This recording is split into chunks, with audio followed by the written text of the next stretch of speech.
tikete nzambe lisusu oyo apesi biso eleko oyo en tout cas atombwama.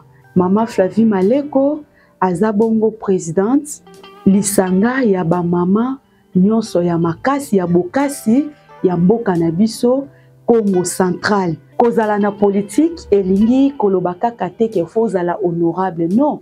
To continuer kobimisa mayele na biso na oyo ezangaki na bayimboka. Boni boni tokoluka kosunga pe ba mama na biso ba mosusu sima ya mosusu. Balobi mama nde ye wana nda atongaka. Kobana Kasangulu, Madimba, Kisantu, Mbanzangungu, Lukala, Kimpese, Songololo, Matadi, Boma, Chela, Mwanda. Mama Flavie azana posa na biso nyonso. Tozala wana tosangana, tosala progrès ya Congo Central.